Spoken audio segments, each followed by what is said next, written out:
The title of this presentation is Where Are We Going?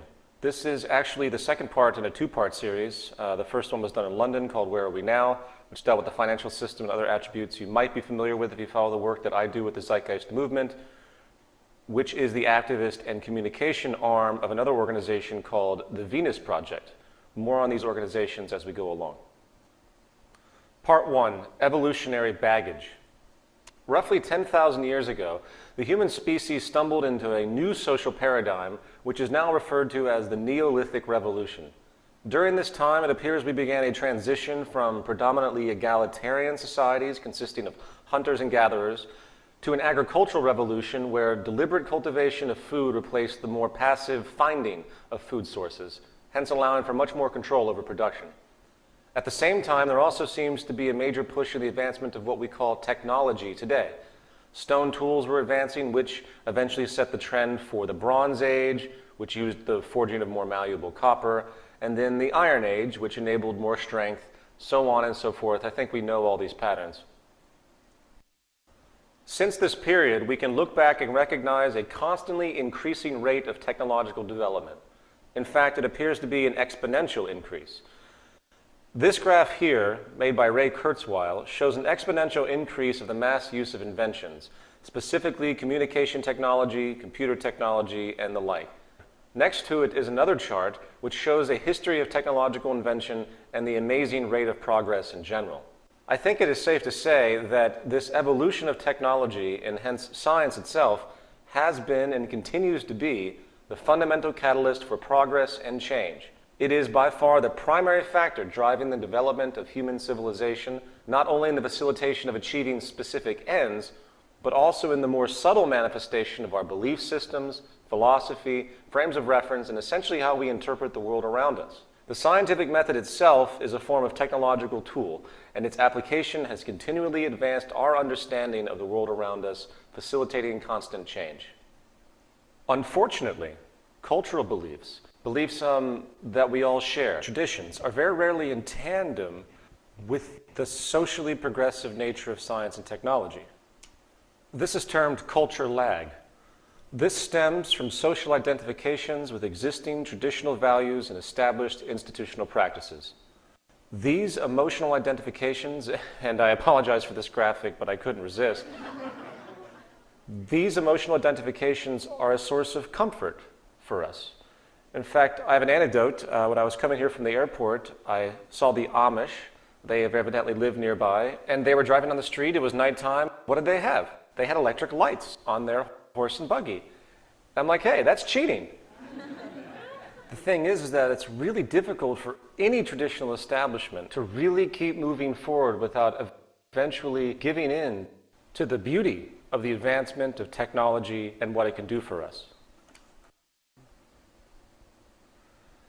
As a classic example of this phenomenon, which I'm sure many of you have heard before, was when the Italian physicist astronomer Galileo first presented evidence to the political institution of his time and region regarding the Earth revolving around the sun. He was met with deep threat and deep opposition by the political religious establishment, for it was very much contrary to their religious texts and hence traditional identifications. In fact, the Inquisition banned the reprinting of Galileo's works for 76 years after his death. The reality is, institutional establishments, meaning institutions of both traditional codified thought and institutions with societal influence and power, meaning philosophy dogmas on one hand and corporations and governments on the other, each have a high propensity to engage in denial, dishonesty, and corruption to maintain self-preservation and self-perpetuation. The result is a continuous culture lag, where social progress, by way of incorporating new, socially helpful scientific advancements, is constantly inhibited.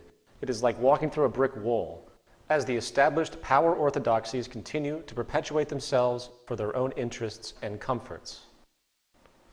Now, to illustrate this phenomenon in a modern context, let's examine one of the oldest established orders still in use today, the monetary system. When I say the monetary system, I don't mean native monetary policy, interest rates, the fractional reserve policy, central banks, or any other component attribute. I refer to the absolute foundation of the concept being a system of incentive, acquisition, and exchange. So first, let's ask the most fundamental question. Why did we invent money? Contrary to the attitudes of most of the world's population today, money is not a natural resource, nor does it represent resources. Money is actually a social convention for managing scarcity and rewarding creation. If a person grows a food product on a plot of land, that product is given a value, 1, based on how scarce the product is in the region, hence the level of demand versus supply, and 2, along with the amount of labor and time spent to produce that product. Generally speaking, if a product is rare in the society, then its value is raised. If the skill set needed by a person to cultivate that product is also rare in the community, then the value is increased as well. This is the basic theory of value, which you'll hear in Economics 101. As innocuous as this may seem on the surface, let's now consider some of the unspoken negative retroactions of this system, namely the profit mechanism and its relationship to establishment preservation. Very simply, problems and scarcity equals profit. Socially negative attributes of society become positively rewarded ventures for industry. The more problems and scarcity there is, the more money that can be made off of attempts at solutions. The more efficiency created in society, the less opportunities for monetary acquisition. Think about this. In other words, and this might sound rather pessimistic and abrupt, but there is very little intrinsic reward and hence motivation to solve any currently profitable problem in existence. The very nature of monetary reinforcement condones the perpetuation of problems. For example, energy is the cornerstone of our society. You would think that scarce and depleting oil supplies, which is a common speculation at this point in time, peak oil, would be a dire concern given our current social dependence, posing nothing but negative connotations. No, not in the short term. There is nothing the oil companies want more than consistent scarcity. The 2007-2008 speculative bubble in oil, which shut down schools, school buses, and caused immense hardship for the lower classes for both home heating and transportation, is a classic example. If oil companies know that they can make more money by having their items scarce, the propensity to deliberately limit production and disregard social concern or simply be dishonest outright about available resources is very high. The same goes, unfortunately, for every other socially dire problem, such as environmental pollution. The more polluted our water tables and taps become, the more industry can compensate by offering profitable solutions. This creates a perverse reinforcement of indifference to environmental concern by industry. For the more damage there is, the more money that can be made. It is simply how the game is set up, and the psychological ramifications are sick and profound. Let's consider the medical industry, which should be one of the most altruistic and progressive institutions we have, as our quality of life often depends on it. However, we need to realize the simple reality that the medical establishment, with its millions of employees, thrives off of the sickness of the population. The more problems solved in the realm of disease, the less money that can be generated. For example, the cancer industry. This is a massive, multi-billion-dollar a year industry, $1 trillion industry, with a very large number of people in employment. Suppose for a moment, hypothetically, that a cure for all cancers was somehow achieved, and the method of treatment was simple and easy. In other words, there was no longer a way to make all of this money off of the illness by the medical establishment. Do you realize what would happen to the economy, to the medical institutions, if that particular problem was actually given a viable solution? And when you realize that, do you really think that the intent is to cure this illness? It's something to think about. And it would also lay off tens of thousands of people. I mean, keep in mind, it's an establishment. The moment you have employees and everything, and even if you're working initially for an altruistic cause, the moment you're in the position of supporting a group and the group relying on the institution, suddenly motivations change. As another example, what if a company made a car that could last 80 years without service and also runs without the need for perpetual refueling through battery technology? The aftermarket value of that car would be virtually zero, and billions of dollars would be lost due to the now obsolete consumer oil and auto service market industries. I'm sure many of you know that we have the technology now to create electric cars that can go 80 miles an hour for 1,000 miles on one charge. You might also know, as a case in point, that the White House during the Bush administration, which was, in fact, the oil cartel in power, made sure their corporate constituents in the oil industry were safeguarded against this new reality by helping to just get rid of the idea of itself, squashing it. In fact, there is no reason why every single car sold could not be electric right now. They aren't, because social progress and human well-being is always second to monetary gain. I'll say that again. Social progress and human well-being is always second to monetary gain. Also, if people cannot make money off of solving social problems, they simply will not be done. Take a look at the horrid, dire destitution in Africa, or simply the rampant and growing homelessness across the world.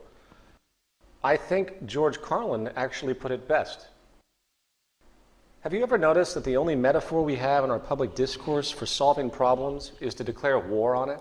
We have the war on crime, the war on cancer, the war on drugs. But did you ever notice that we have no war on homelessness? You know why? Because there's no money in that problem. No money to be made off of the homeless. If you can find a solution to homelessness where the corporations and politicians can make a few $1,000,000 each, you will see the streets of America begin to clear up pretty damn quick. Most, when they think about these kinds of things, the word corruption comes to mind. Most feel that these are ethical issues. But is it really corrupt for an energy establishment to want to limit supply artificially so they can make money? Is it really corrupt for a company to seek indifferent self-preservation at the expense of social progress? Actually, no, it isn't. It is simply business as usual, and this is what I'm trying to point out. And you should expect nothing less than this tendency. The profit mechanism creates established orders which constitute the survival and wealth of large groups of people.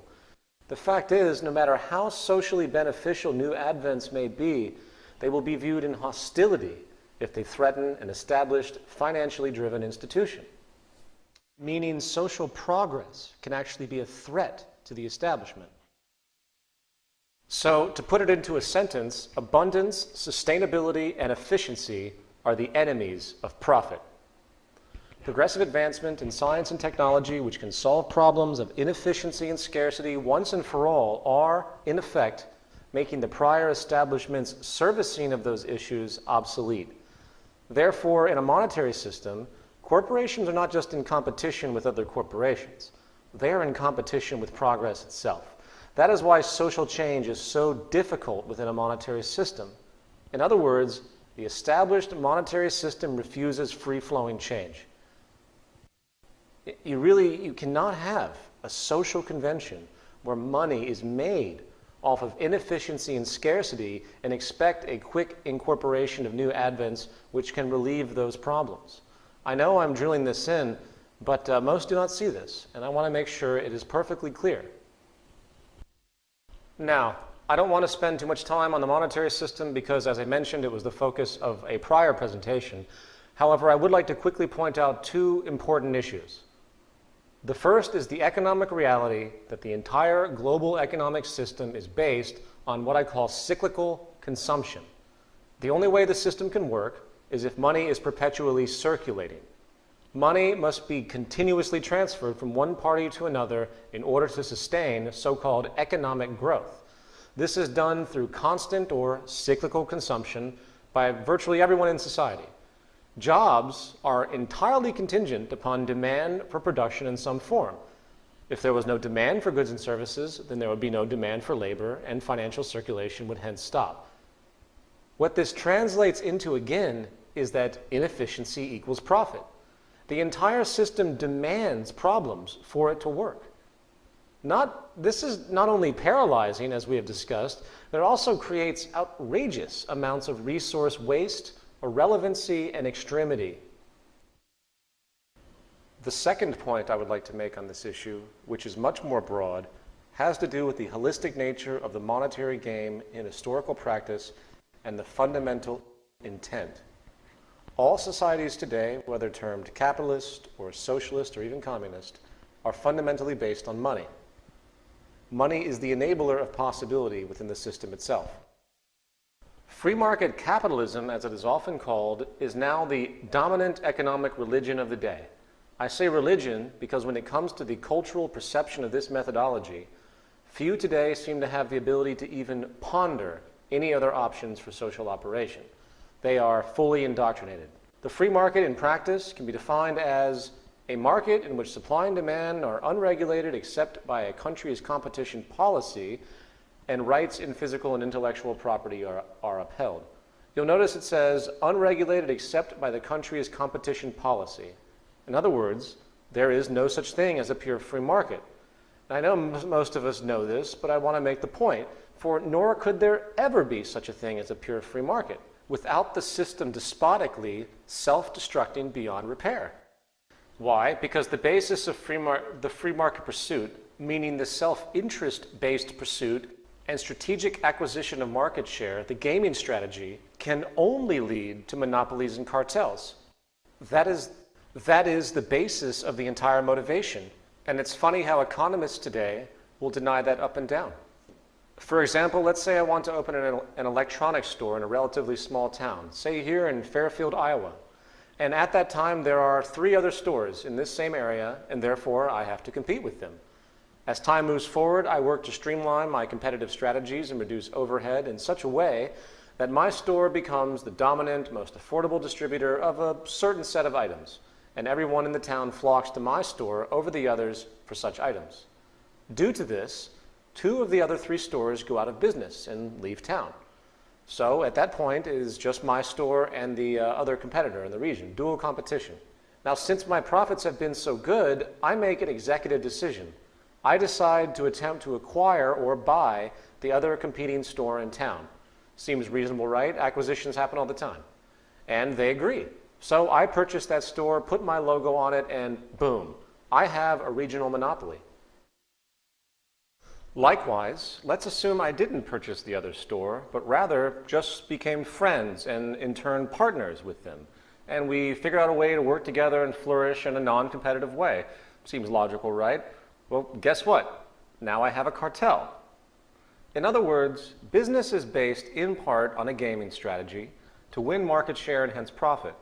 Therefore, it is a natural gravitation to seek dominance in your sector or industry. And the highest level is monopoly and cartel. It is a natural progression of the free market system to become as dominant and powerful as possible.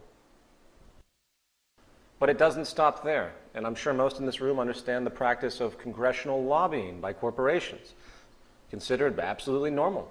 Well, what is financial lobbying? Lobbying is the prostitution of the state to grant further powers or positions of ease to corporate industries. In other words, if you pay off a few congressmen to support your company's agenda, then you have further secured your position economically. The same thing goes for campaign contributions. Now, people say that's corruption. No, it's not. It's the free market at work. What else do you expect? There is no such thing as an objective government in a monetary system. It is impossible. The whole society is based on money and income, so why do you think any lines would ever be drawn and respected? We see this BS ethic argument all day long, and guess what? It has never worked. It never will work. Influence and hence corruption is a natural byproduct of our system. It should be expected. In fact, let's take this train of thought even further. Throughout history, there has been one empire after another, each working to secure global land and resource domination. The central reason for war is for resources, profit, empire power, and trade monopolies. Governments are fundamentally no different in function than corporations when it comes to self-interest. The United States invasion of Iraq could be considered a hostile corporate takeover in effect, for even the most naive individuals today know it had nothing to do with weapons or freedom or democracy for the people. I don't even want to belabor that issue, for it's just considered passé to even talk about it. It's not even in style. We're so used to this level of corruption that we just look the other way these days. However, I do want to clearly point out what war really has to do with if you have any inhibitions. It is for the conquering of resources, industrial profit, and empire expansion fundamentally. In the words of two-time Congressional Medal of Honor recipient Major General Smedley D. Butler, war is a racket. It always has been. It is possibly the oldest, easily the most profitable, surely the most vicious. It is the only one international in scope, and it is the only one where the profits are reckoned in dollars and the losses in lives.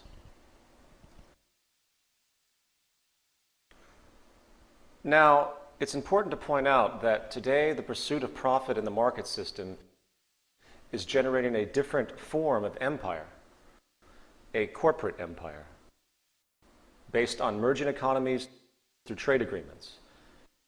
It's called globalization. I think Jim Garrison, president of the State of the World Forum, put it quite succinctly. Taken cumulatively, the integration of the world as a whole, particularly in terms of economic globalization and the mythic qualities of free market capitalism, represents a veritable empire in its own right. Few have been able to escape the structural adjustments and conditionalities of the World Bank, the International Monetary Fund, or the arbitrations of the World Trade Organization. Those international financial institutions that, however inadequate, still determine what economic globalization means.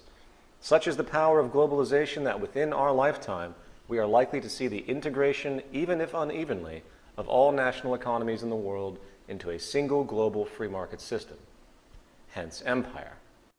To put it gesturally, the propensity of the system is to create world monopoly. That is the gestural natural gravitation of the methodology and philosophy of the free market ideology itself. That is what the psychology sets up. I hope that's clear. It is based on strategic domination, and I think it's time people finally awaken to this. It isn't based on freedom, it's based on conquering. The core basis of social functionality in our society is inherently despotic. There is no such thing as an ethical transaction. Again, ethics and competition are incompatible. For the basis of seeking differential advantage for personal gain is wholly unethical in any civilization, leading perpetually to conflict and exploitation. Dishonesty is the mode of operation at every level, whether you realize it or not. And frankly, how anyone in their right mind could ever rationalize that a balanced, peaceful, sustainable, and productive world could ever come out of open competition, hence open warfare, from individuals competing against each other for work, to corporations battling each other for market share, to governments competing against each other for global economic dominance, is beyond me. We live in a paralyzing, detachment-promoting, self-serving system which generates parasites and prostitutes. Each one of us, due to the very nature of the monetary game, is forced into a position of submission, either to an employer, or a client. The basic goal is monetary acquisition, not service to social progress. We leech and exploit. Sadly, the only cooperation you'll tend to find these days, or actually ever since the system was created, was when there was a common enemy, meaning when a particular group works to fight against another, hence one corporation working to fight against another corporation. Advantage is dishonesty. I hope everyone thoroughly understands that. Moving on. I would like to address some other culturally common attributes of modern society, both institutional and ideological, which are rarely thought about in a holistic sense. This is going to be a little bit abstract, but I would like to show how the integrity of these current conventions are either outdated, polluted by the monetary system and self-interest, or are simply ignoring the root causes of the problems which these conventions are attempting to solve. The 4 points are: 1, laws, rights, and paper proclamations. 2, security.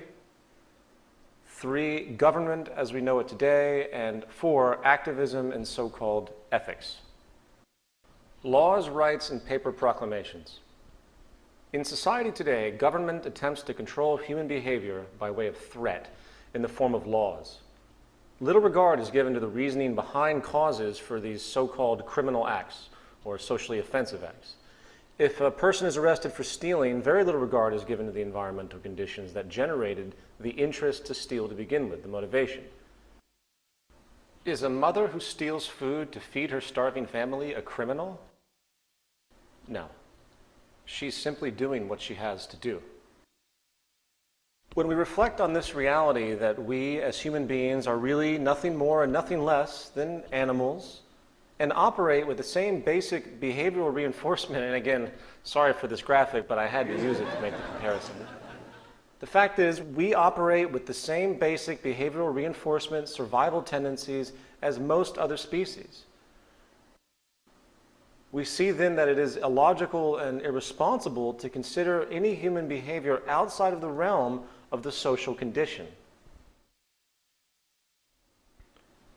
In the early 90s, a study was done called the Merva-Fowles study, which found that a 1% rise in unemployment in major US cities resulted in a relatively substantial increase in crime. This shows how so-called criminal behavior is directly related to the socioeconomic circumstances. It should be no surprise that the great majority of people in prisons come from deprived socioeconomic positions. Society is producing the behavior, particularly scarcity if you pay attention. And year after year, the number of people in prison rises, along with the number of laws on the books. Therefore, obviously something isn't working, right?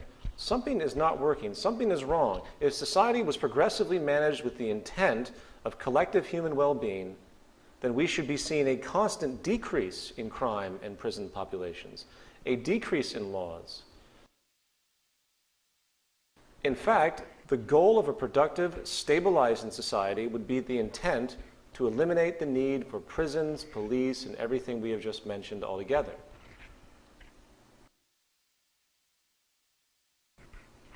I think Lisa Simpson put it best. And that's the drunk tank? And this is Mommy's desk. Mom, I know your intentions are good, but aren't the police a protective force that maintains the status quo for the wealthy elites? Don't you think we ought to attack the roots of social problems instead of jamming people into overcrowded prisons? Look, Lisa. It's McGriff, the crime dog.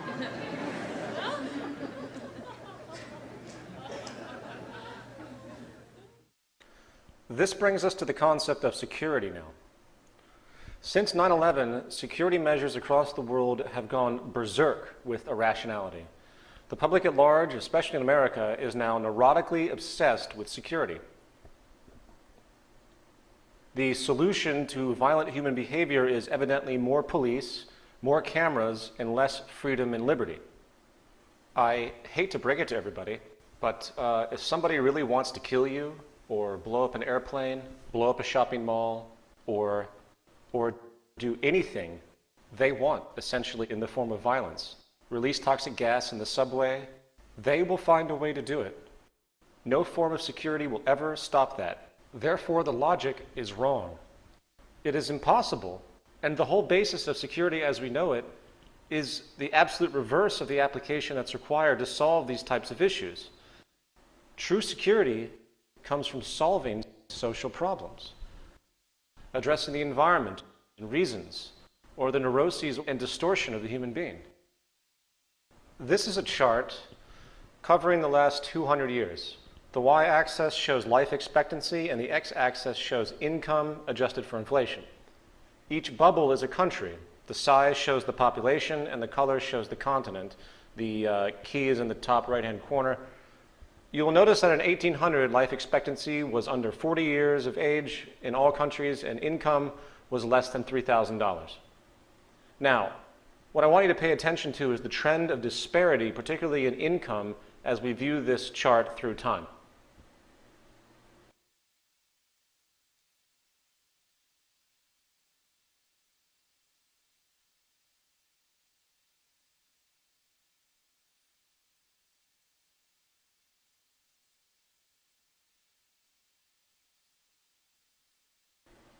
You will notice that life expectancy has basically risen along with wealth in general. But what do we see mostly? What do we see? What stands out? We see a tremendous and growing economic disparity. Africa, for example, is just left in the dust by the Western nations. We went from this to this. Economic disparity is obviously growing. Now, why am I bringing this up? There is some research that's been done by a few parties, one being Richard Wilkinson of the University of Nottingham in the UK, which has shown a strong correlation between crime and income inequality. Not absolute income, but inequality itself. It's psychological. For example, in the United States, which has the largest income gap in the world, I wonder why of course we're also the wealthiest in the world. I wonder why we have the largest prison population in the world. Why is there so much distortion? It's possibly because of this tremendous economic stratification. Here is a chart showing the growing disparity divided into the upper and lower classes. While the lower classes stay poor on average, the gap between them and the upper and middle classes continues to grow extensively. I believe this is the basic source of the increase in crime across this planet holistically. There seems to be a correlation between growing disparity in prison population and hence crime. The more income inequality, the more crime. It comes from what some people refer to as psychosocial stress. So, coming back to my original point, when it comes to the concept of security, I think one of the most important things we should be considering is reducing the global income gap. In other words, I think that the more this inequality in the world grows, the more world conflicts that will arise on multiple levels. Okay, now we're going to move on to paper proclamations. Today we use paper proclamations, as we call them, to denote a person's so-called rights. And just like laws, they are culturally biased, artificial concoctions, which attempt to solve reoccurring problems by simply declaring something with words on paper, usually. Rights, in fact, have been invented to protect ourselves from the negative byproducts of the social system itself. And once again, instead of seeking a true solution to a problem, we invent these patches by way of paper proclamations in an attempt to resolve them. This does not work. It has never worked. There is really no such thing as an unalienable right outside of the culture in which it is assumed. We are making this up. Therefore, liberties need to be inherent in the social system by design, not alluded to ambiguously on paper. As a classic example of this, let's take the notion of divine law, the famed 10 Commandments. Thou shalt not steal, thou shalt not murder. Why? These are surface notion cop-outs created by men who didn't have any real information, who did not understand that we live in a cause and effect reality. Telling people this does virtually nothing, as history has proven. Morality is an empty idea that has no empirical referent. An intelligent commandment would be something like, thou shalt continually reorient thyself and society to reduce reactionary propensities that lead to aberrated consequences such as stealing and murder. That would be a genuine statement.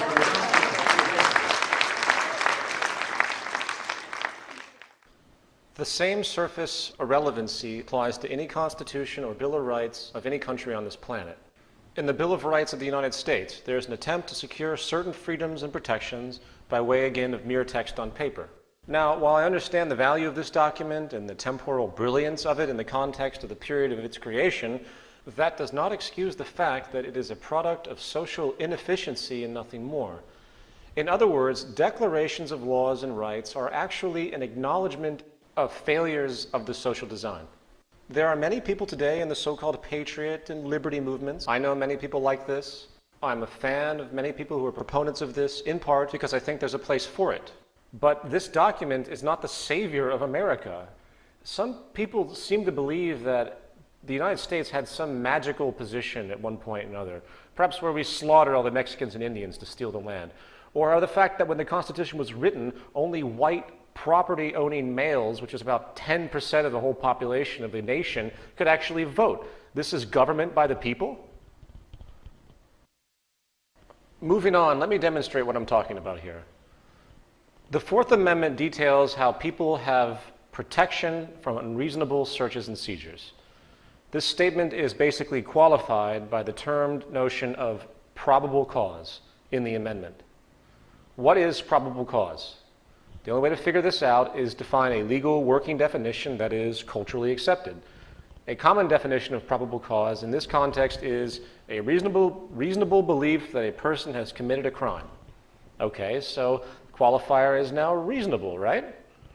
Reasonable, okay. This is often defined as fair, not excessive or extreme. Well, okay, then I guess we have to move on to the word excessive. You see my point, I hope. It is meaningless semantically, therefore it cannot be trusted. None of them can. In other words, legal definitions are not empirical. All the amendments are subject to the whims of interpretation, which is why they are abused by the police, Homeland Security, and the IRS on a daily basis. Therefore, back to my original point, there is no such thing as rights, as the reference can be altered at will. The Fourth Amendment is an attempt to protect people from state power abuse. That is clear, but it avoids the real issue, and that is, why would the state have an interest to search and seize to begin with? How do you remove the mechanisms that generate such behavior? We need to focus on the real cause. Now, to be clear again, I'm not saying that laws, rights, and the like are not needed at this time. They certainly are. But we need to hone our focus to resolving the actual problem. And by the way, for all the nationalists out there, I am not attacking the U.S. Constitution once again. However, it is not the answer, and it's naive to think that this document really has that much relevance. Again, I am a fan of people like Ron Paul and Dennis Kucinich. I believe there's a place for the work that they do, but it's not the answer. The history of America is just like the history of any other country on this planet. It is a history of deception, fraud, and corruption. There is nothing to return to, for the integrity was never there to begin with. We must move forward, not backwards. And this brings us to government. All governments in existence today, whether you recognize it or not, are institutional dictatorships.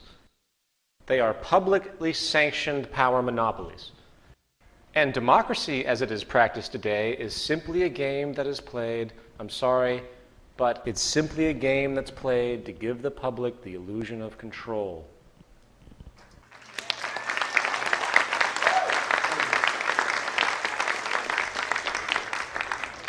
People think they have choice in our current system because they can press a button on a voting machine and put a pre-selected person into power. However, once that person is in power, the public then has virtually no say. Did you vote for the bank bailout? No. Did you vote for the cabinet of a new president? Did you vote for the tax increase? Do you vote for where highways or power grids or any infrastructure goes? Did you vote for the wars in Afghanistan and Iraq? No, you didn't. So where is your real participation? In part 3, we will discuss how a true democracy actually would work, and it's not the election of people, it's the election of ideas. We have to understand that government as we know it today is not in place for the well-being of the public, but rather for the perpetuation of their establishment and their power, just like every other institution within a monetary system. Government is a monetary invention for the sake of economic and social control, and its methods are based on self-preservation first and foremost. All a government can really do is create laws to compensate for an inherent lack of integrity in the social order. It's also worth pointing out that most politicians, in fact, are lawyers. Most players in government come from the world of law. And in reality, they have absolutely no real education, therefore, or understanding about the true foundation of social operation. Can a lawyer come fix your home heating system? Can a lawyer go and organize a power grid for a particular area? No. Lawyers and hence politicians are simply not trained in any tangible way to solve real problems. They're trained to solve artificial, nonsensical problems that are culminated byproducts of our nonsensical society. In other words, society is in fact a technical creation. I'll say that again. Society is a technical creation consisting of infrastructure, resources, and management. Society is a technological construct. Republican, Democrat, it doesn't mean a damn thing.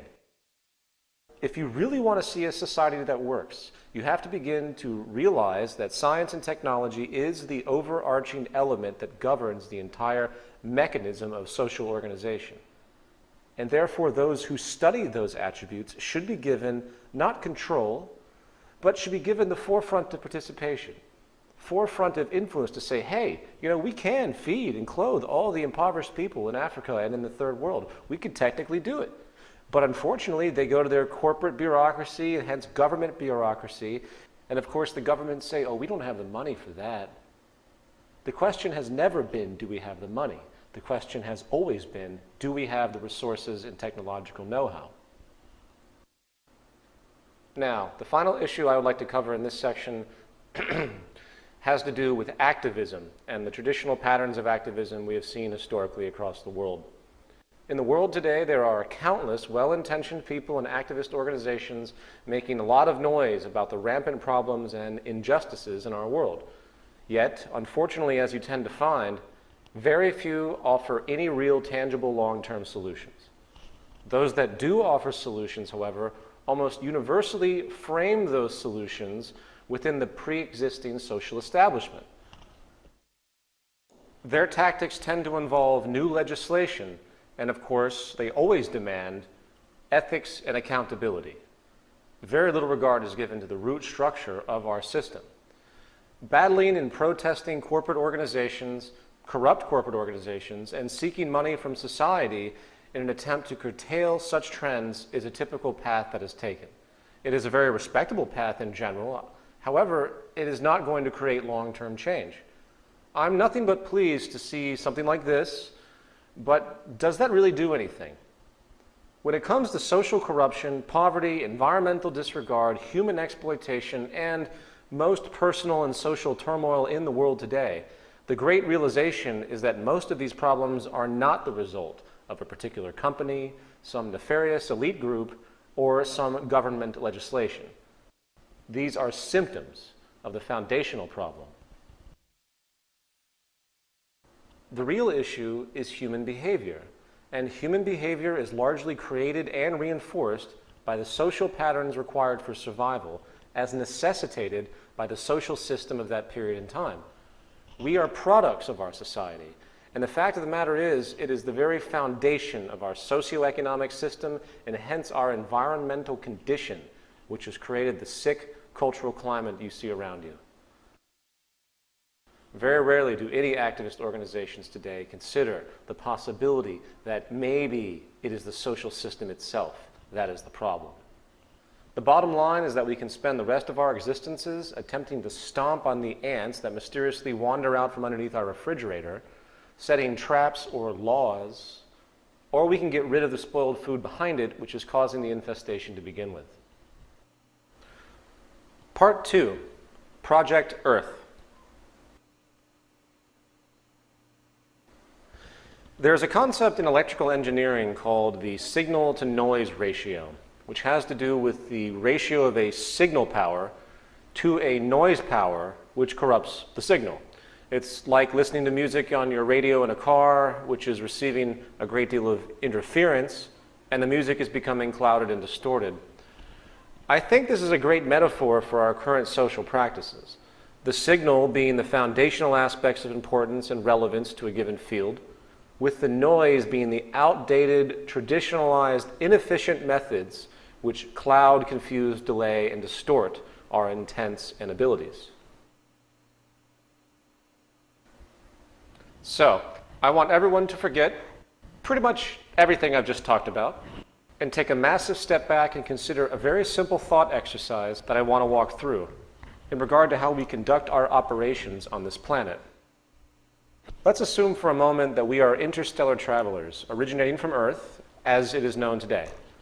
And in our journey, we stumble upon, amazingly enough, an exact replica of our planet. The only difference between the current state of this new planet versus our own is that there are no human beings. Human evolution has not occurred. Hence, there's no establishment orders, no social arrogances, no money, of course, nothing to limit our possibility. Given the advanced scientific knowledge we have today, how would we go about redesigning our social infrastructure from the ground up, with the goal to create nothing less than the most efficient, conscientious, and sustainable society as possible? So, what is the first step? A full survey of Earth's natural resources would make sense, correct? I think it would be illogical to begin any other way. We must first understand the full range and capacity of the earthly components in order to derive inference as to our capabilities. Natural resources come in many classifications, such as biotic, meaning those obtained from the biosphere, such as forest, maritime organisms, and mineral fuels. And then there's abiotic, such as arable land, water, gold, iron ore, and other such raw materials.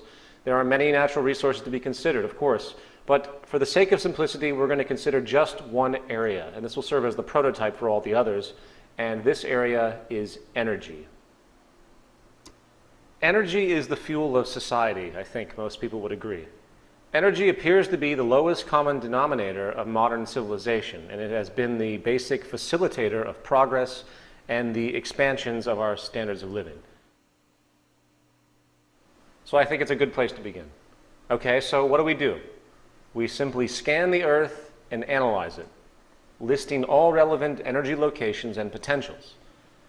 Of course, the potentials, to clarify a little bit, is always going to be based on the current state of technology for harnessing. For example, solar energy today has a dramatic potential, but it is still greatly underutilized as the technology has been inefficient so far. But with the advent of nanotechnology, we are seeing a possible exponential increase in this potential. So it's contingent upon the quality of our methods, is my point. Also, I don't want to spend much time on the issue of nanotechnology, but if you research these trends as applied to solar radiation harnessing, it becomes clear that solar energy alone in time could power the entire world 1,000 times over. Unfortunately, you're not going to see this anytime soon. Why? Because it's too efficient for the market system. And the absorption process would take many, many years if seriously pursued. So, back to our original thought exercise. Once we have this raw data of energy sources, we need to rate each source based on its renewability, pollution output, and everything that factors in to decide the degree of sustainability. Those sources that have the most negative retroactions are given the least priority in utilization, of course. And by the way, this is an arbitrary chart. Don't take it too seriously, obviously. For example, fossil fuels are mostly non-renewable and can pollute the environment. Given the tremendous power of geothermal, wave, wind, and solar combined, I would say that there is absolutely no reason to even bother with fossil fuels at all. And to clarify this very quickly, I would like to run down these renewable mediums. According to a 2005 Stanford University study, if 20% of the known potential of wind energy was harnessed, it would power all the world's needs. We already mentioned solar energy. The radiation hitting the Earth's surface is about 10,000 times the planet's usage, in fact. This issue comes down to technology, nanotechnology, as we denoted. Lesser known is tidal power. As a regional example, in a recent study it has been found that 34% of all of the United Kingdom's energy could come from tidal power alone. But more effectively, as far as the ocean, is wave power, which has been found to have a global potential of 80,000 terawatt hours a year, meaning 50% of the entire planet's energy usage could come from tidal power alone. However, most effectively is geothermal energy, which, according to a recent MIT analysis, contains enough energy to meet the world's needs for the next 4,000 years. In other words, energy is nothing but abundant on this planet, and don't let anyone tell you otherwise. So, back to our exercise. Once this data is established, we compare the potentials to consumption and adjust accordingly. Fortunately, as we've just analyzed, we do have more than enough energy to meet our needs, so we can eliminate the least efficient sources, such as oil and everything else. And there we have it. We have our pool of supportive energy resources to utilize. Okay, step 3, distribution and monitoring. Energy distribution would be logically formulated based on technological possibility and proximity to sources. In other words, if we have wind energy utilized in Asia, we're not going to deliver that energy to Latin America. So distribution parameters would be self-evident based on the current state of distribution technology and proximity practicality. Likewise, active resource monitoring done through Earth sensors and computers would allow for a constant awareness of the rate of use, the rate of depletion, the rate of renewal, and any other parameter relevant to know, in order to maintain, of course, a balanced load. If the scarcity of any resource is going to occur, we can forecast this in advance through trend analysis, and proper action can be taken to adjust accordingly. This idea is nothing new. It's used every day in our lives in detached ways, such as the ink level notification on your personal printer connected to your home computer. Okay, let's review. What do we have so far? We have the locations of our energy resources. We have the output potentials and distribution qualifiers, which are based on strategic use, technological harnessing, and proximity. And finally, we have a system of active resource monitoring, which reports the state of energy supply, rates of usage, and any other relevant trends. In other words, we've created a systems approach to energy management on the planet. The system is comprised of real-time data and statistics. The process of unfolding is based not on a person or group's opinion, not on the whims of a corporation or government, but on natural law and reason. In other words, once we establish the interest and goal that survival and hence sustainability is our goal as a species, which I hope everybody in this room agrees, then each parameter to consider in regard to resource management becomes completely self-evident. It is called arriving at decisions as opposed to making them, which is a subjective act based on incomplete information and very often cultural biases. The planet is a holistic system with resources all over it. Therefore, the efficiency of human society can only come from an integrated systems approach to the management of those resources and hence social processes. The planet demands it, if you will. The only government that exists is planetary operations, is natural law. It is inherently negligent, illogical, and irresponsible to function in a detached manner. We require a holistic system. Okay, using this energy model as our procedural example, this systems approach can be applied to every other earthly resource and quantifier. We survey, find potential, qualify for negative retroactions, and apply modern technology to harness, distribute, and monitor in the most logically advanced, holistic way possible. Naturally, a computer database management program would be the logical method to navigate these issues, where all the attributes we have discussed are fed in with strategic computation applied. And since the goal is holistic maximum efficiency, the automation of adjustments also becomes very simple. For example, let's say we have two geothermal power plants in the same region, each outputting in tandem the required amount of energy for that region. One day there's a problem, and the output of one plant drops by 30%. This would be seen by the monitoring system, and the other power plant's output would be automatically adjusted by 30%. It is reactive, just like the nervous system in your body, automatic. No reason to vote for it, no reason to debate it in Congress. It's automatic because it's self-evident. So, to summarize this approach, all planetary resources, from energy to minerals to maritime life, etc., are managed by strategically active statistical processes in a single global system which is programmed to adjust automatically to the changing environment. That's it. Correct me if I'm wrong, but I'm afraid there is no other way to achieve peak efficiency of our resource usage. It is a technical process. It's also very, very simple when you think about it, even though the specifics of implementation would seem complex for most of us who are untrained in systems engineering. Okay, so we have a global resource management monitoring system now, utilizing programming and feedback to maintain what we call dynamic equilibrium and peak efficiency. So, how does this same logical systems approach to management apply in regard to seemingly more complex mediums of social operation, such as the production of tangible goods for everyday human consumption? Well, we have a clear picture of our pool of useful resources. So the question then becomes, what do people need?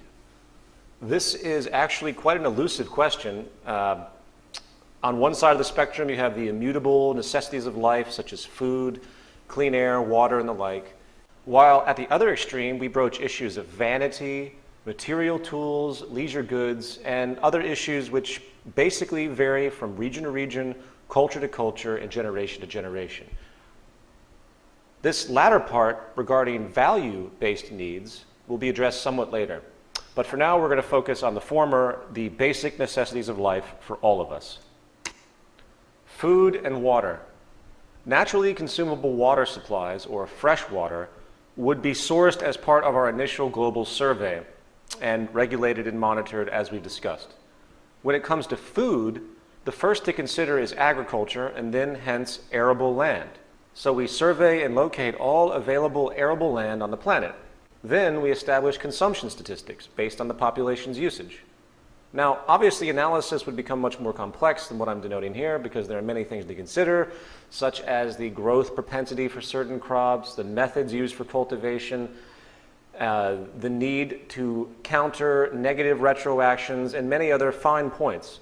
However, once again, each one of these issues can be isolated, recognized, and quantified to one degree or another systematically. I want to continue to address the process. That's the most important point. Now, to extend this point, the conventions used for cultivation and preservation of food and water right now only takes us so far. This is an area where technology becomes critical in light of our growing population. In society today, food and water scarcity is massive in developing nations. Here is a projection done by the IRRC regarding water scarcity by 2025. In turn, as of now, 1 billion people are starving on this planet, according to the United Nations.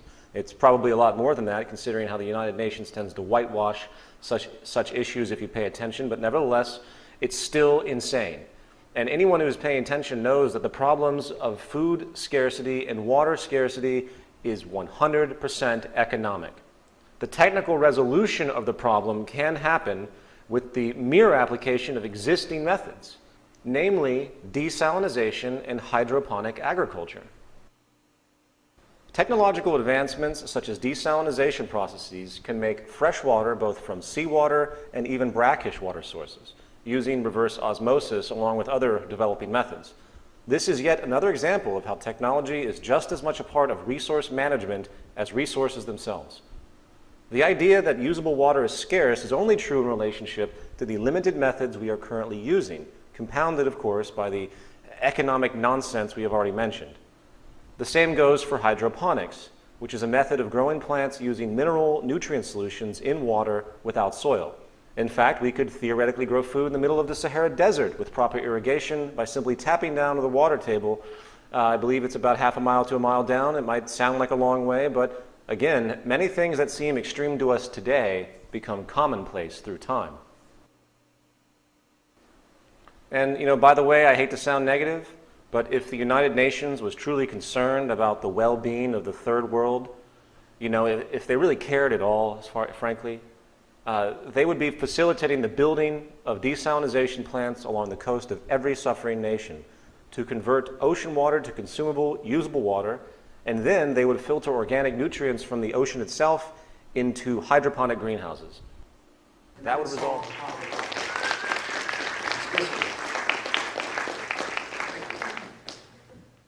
The bottom line is that food, air, and water are only as scarce as we decide they are. If we choose to become intelligent and strategic with our production and preservation methods, while taking full advantage of technology, there is no reason why we can't provide for the Earth's people many, many times over. The starving children of the world today are not so because of a lack of available food and water. It is their lack of purchasing power, the failure of their economies, not true scarcity, which causes the needless deaths of millions a year. In the world today, one person dies of hunger every second because of poverty. Okay, back to our original exercise. These technological advances I have just spoken of, along with many others, would be coupled in with traditional methods and thus monitored and regulated in our systems approach as we have already expressed. The point is that new efficiency-increasing technologies would be quickly incorporated into the system based on qualifiers. Now, you will notice once again that choice becomes self-evident. As long as the integrity of our methods of evaluation, which is the scientific method, is strictly followed, coupled with the goal of maximum efficiency and sustainability, the process of societal construction and organization becomes almost entirely self-evident. We are arriving at decisions based on this simple goal of maximizing efficiency in whatever way we can. And this pattern of thought, this commitment to the objective observation of natural processes and loyalty to the scientific methodology utilizing hypotheses and testing, etc., leads us to part 3, with the introduction of an organization called the Venus Project.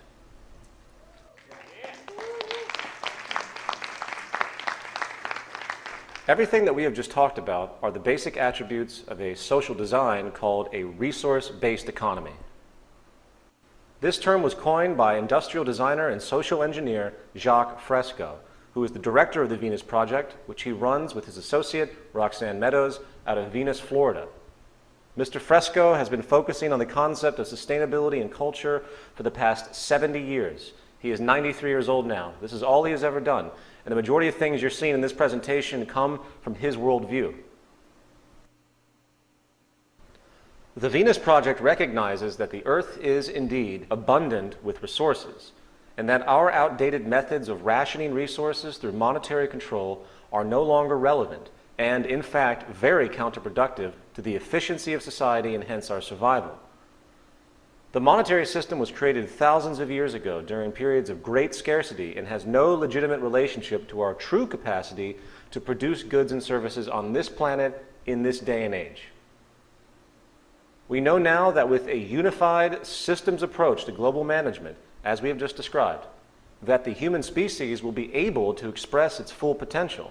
In fact, I will say explicitly that that is the only way you could ever maximize the efficiency of the planet and hence our usage of it, is a global systems approach. Modern developments in science and technology, as we have just discussed, can now allow for this approach to become a reality. To summarize a resource-based economy, first, it utilizes existing resources rather than commerce. All goods and services are available without the use of currency, credit, no barter, no debt, no servitude. The aim of this new social design is to not only free humanity from the repetitive, mundane, and arbitrary occupational roles, many of which hold no true relevance for social development, but also encourage a new incentive system that is focused on self-fulfillment, symbiotic awareness, education, social awareness, and creativity, as opposed to the contrived, shallow, self-centered, corruption-generating goals of wealth, property, and power, which are not only dominant today, but abhorrently actually praised by the population. The great realization of this concept is that through the intelligent management of the Earth's resources, along with the liberal application of modern technology and science, we have the ability to create a near global abundance on this planet and thus escape the detrimental consequences, both physical and psychological, generated by the real and artificial scarcity and waste which is prevalent today. The end goal isn't just about physical sustainability in and of itself, in fact. It's also about the larger goal of cultural change.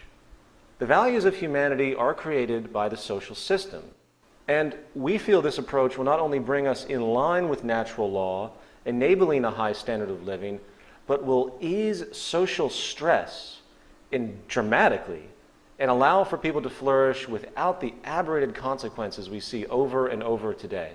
We're being poisoned by our social system. War, poverty, and 95% of all crime are essentially monetary related if you look carefully. The Venus Project recognizes this, and if we can adapt to this new approach, I think we can completely eliminate these issues.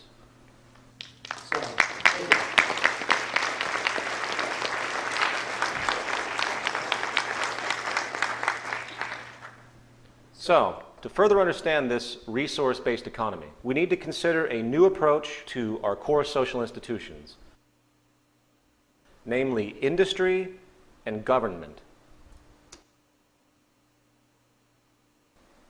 Industry, in our use of the word, has to do with the methods of production and distribution of goods and services in a society. This includes, of course, labor. The first step, as we have already alluded to, is an objective survey and strategic resource allocation based on location and potential and demand. We have already discussed how such parameters make the process self-evident as you go along and gain new information. The only variable is the value-based social needs, which range from bare necessities, such as food, water, and shelter, to utility-based production items, such as tools, automation machines, technological development, etc., to items used for non-utility-based purposes, such as televisions, radios, and entertainment, leisurely-oriented issues. And by the way, we will address how products are invented in a moment. The second step is then the optimization of production itself, with the focus on maximum efficiency. The only way to achieve maximum efficiency in all sectors is by removing human involvement. And bear with me, removing human involvement in as many areas as possible. We want to focus on labor automation. As most of you know, automation or mechanization has been replacing labor in all sectors continually since the Industrial Revolution. While there is a constant debate about what this means for labor in the future, and the very real possibility that technological displacement, known as technological unemployment, will slowly overcome the integrity of the employment market itself, one thing we do know for sure, and that is the reality that the more we mechanize, the more productive things become. Here is a chart of the G7 advanced industrialized countries, showing how employment and manufacturing has been dropping, while manufacturing output has risen substantially. Productivity is now inverse to employment in most sectors. The most advanced form of mechanization is called cybernation, which combines robotics and computerization. Essentially, the computer is the brain of the machine and instructs the machine what to do. Cybernetic machines today are probably the most powerful and influential invention humanity has ever created. The possibilities of these tools are on pace to changing the society in profound ways, including the freeing of the human labor force and exponentially increasing production efficiency. The fact is, there is very little in the way of basic labor that cannot be automated. It is really a simple matter of our social intent. These machines do not need breaks, vacations, insurance, and they are not subject to the emotional inconsistency that we humans tend to fall into that makes us, less consistent in our performance. Here are some examples of this technology. Dynamic catching and holding. My favorite, dribbling.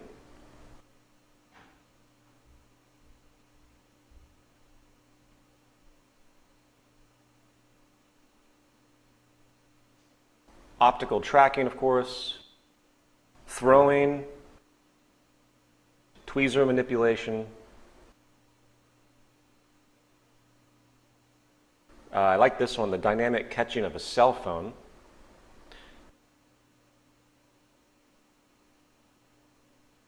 Here is an automated kitchen in Japan.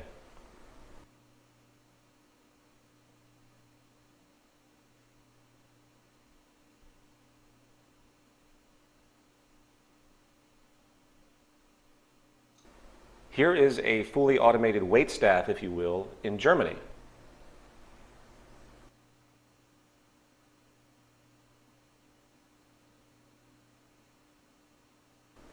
The possibilities are truly profound. Even as unintuitive as it may seem, I think complex surgery is on pace to full automation and, based on the pattern, will likely become much more reliable than the human hand. The bottom line is that it is socially irresponsible for us not to recognize this pattern and maximize the potential. We must disregard the traditionalized emotional whims we might have. For example, I was reading in a book about technological development in the early 20th century, and there was a story of a woman who refused to buy a new refrigerator because she liked the Iceman. She liked the Iceman who came and brought ice to put in the icebox, which is a wonderful, quaint notion, but it isn't progress. That's romanticism. And I'm not putting down romanticism. I'm a romantic in many ways. But I also recognize that progress means we have to change our values. Life is about adapting. If our scientific ingenuity can create mechanisms that can increase the efficiency of production and overcome scarcity, and in turn give us more free time to pursue larger interests, then we have no choice but to fall in line and change our values accordingly. Machines are extensions of human attributes. They are tools.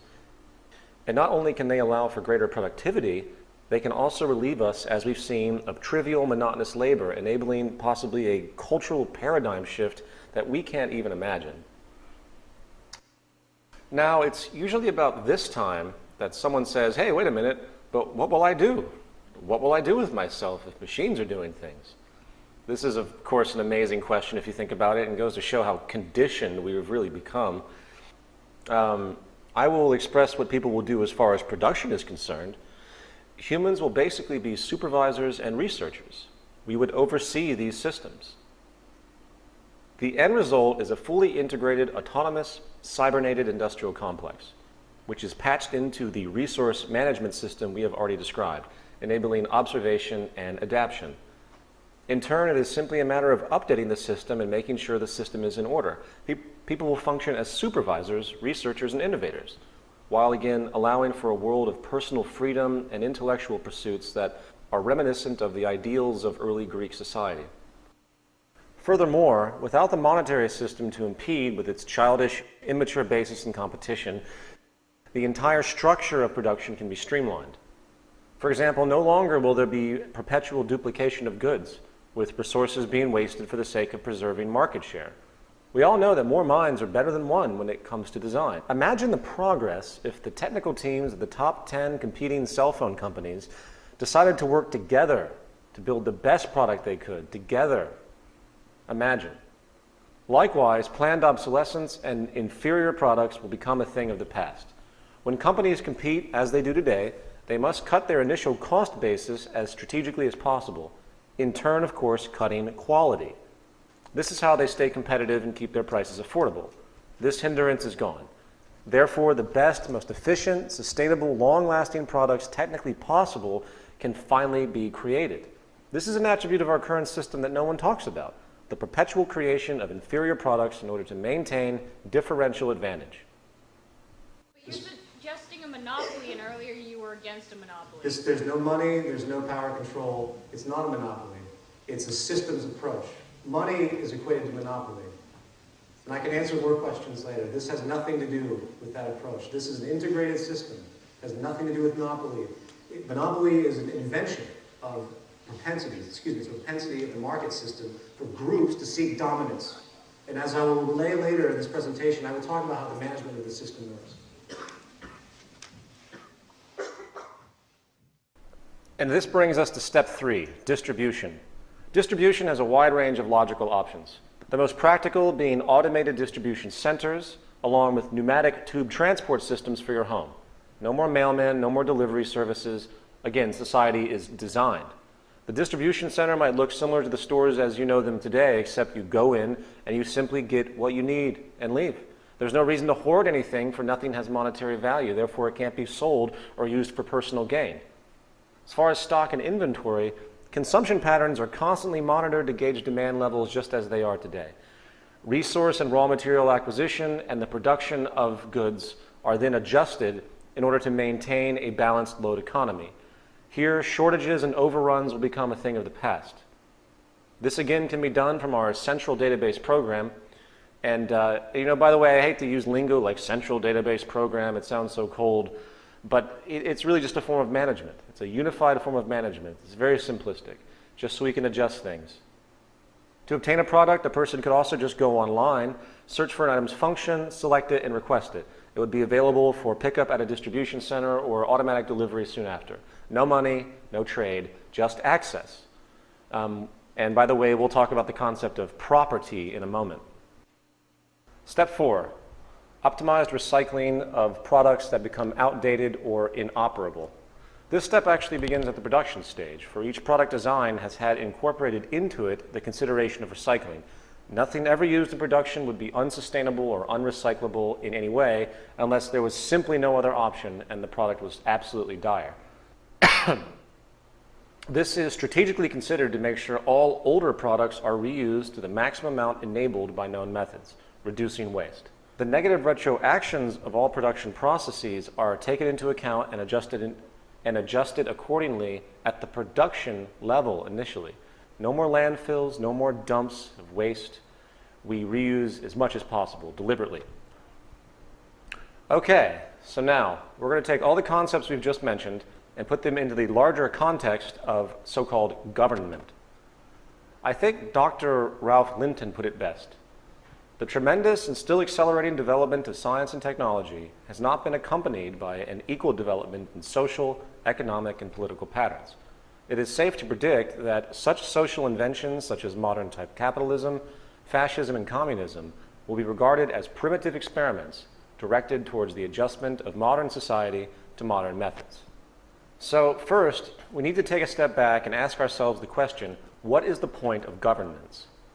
What is truly relevant to the integrity and fluidity of society? If you break the chain of conditioning regarding everything that you have been taught about the concepts of government, which includes power, laws, money, budgets, politicians, defense, and so-called democratic elections, you realize that social organization is much more simple. It could be so much more simplistic and with substantially less stress and concern.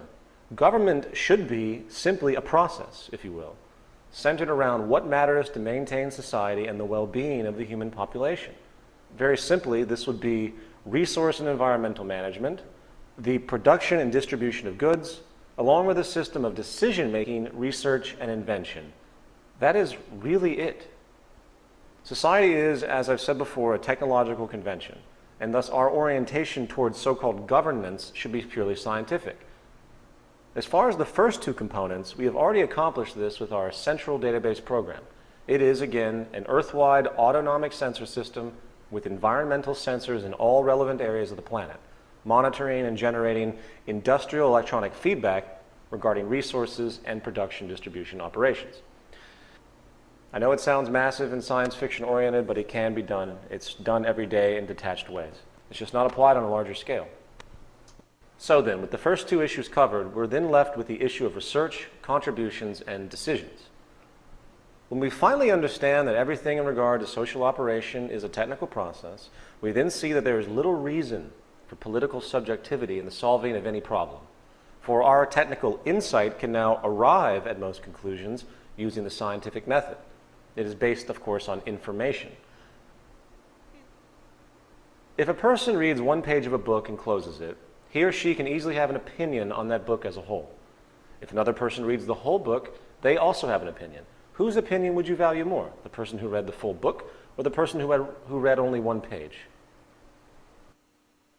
In other words, the more data taken into account in the process of decision-making, the more accurate that decision will be.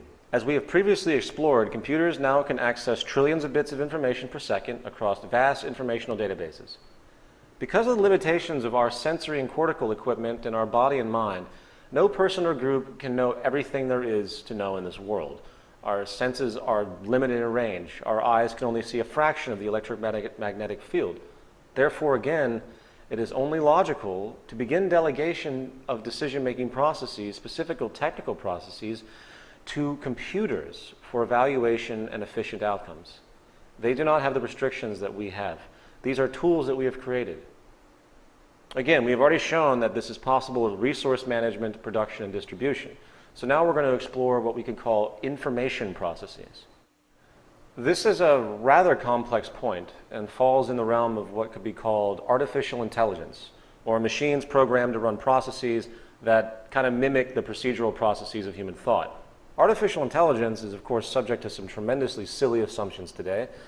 The most, of course, common being portrayed in movies where the intelligent machines invariably decide, to take over humanity or some other biased notion of contempt.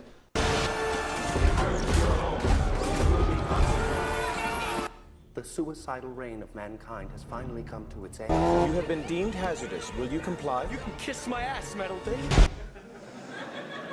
In fact, I would say that science fiction seems to get off exclusively on showing the world being overcome by machines and the human beings enslaved. In the words of Arthur C. Clarke, the popular idea, fostered by comic strips and the cheaper forms of science fiction, that intelligent machines must be malevolent entities hostile to man, is so absurd that it is hardly worth wasting energy to refute it. I am almost tempted to argue that only unintelligent machines can be malevolent. Those who picture machines as active enemies are merely projecting their own aggressiveness. The higher the intelligence, the greater the degree of cooperativeness. If there was ever a war between men and machines, it's easy to guess who will start it. The interest is to create an active informational database containing literally all known technical knowledge, ranging from the properties, combinations, and applications of every element of the periodic table to even the complete history of technological invention. A system of associations, of course, needs to be created and codified to enable such a thing, but there are plenty of projects that are working on this right now.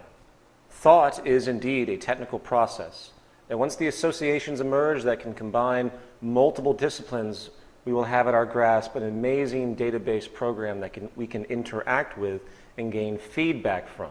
It could likely come in the form of a simple website. You would pose a problem or question to the database, and it would give the best possible feedback based on the current state of knowledge at that point in time.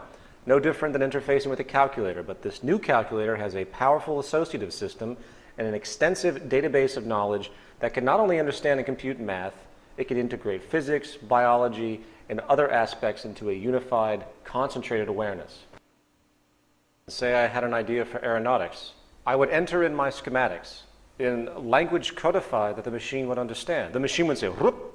You know what? This has already been done. We don't have the materials for this as it checks the central database. The efficiency of this is not applicable because of the wind resistance of this coefficient, etc.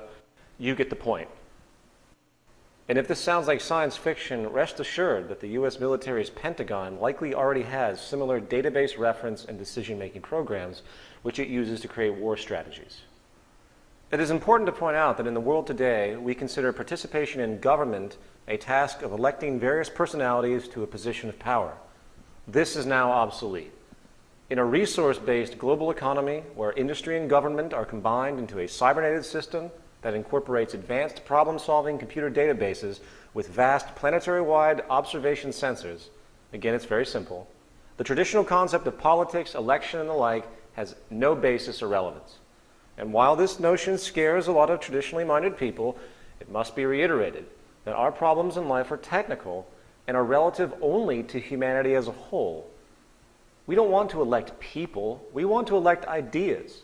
This would be a true democracy, where technology enables each person to contribute in an organized way. Of course, such participation in any society would entail understanding how society technically worked, and then constructively proposing ideas or innovations to be implemented, created, or altered. As of now, this is long lost. Very few people have any idea how anything operates. These things are just going on around them. They have no idea what's going on. People can't contribute to anything unless they understand what comprises what they want to contribute to. This is something governments have known for a long time, which is why you tend to find that there's a lot of dumbing down going on in the world. So, as far as interaction, first one would interact with the informational database, which is available to everyone and could input their proposal. Then the database, with its historical knowledge databases and data integration, would analyze the concept for its scientific and technical integrity, along with optimizing the materials required, if applicable, based on current understandings and availabilities. Again, it's unified. If the proposal is initially accepted by the central database after cross-checking it to make sure the integrity is intact, then it would either be immediately put into production, as would be the case with the desired invention, or it would be turned over to a group of rotating interdisciplinary teams that oversee the implementation of the new proposal and orient it into the social system.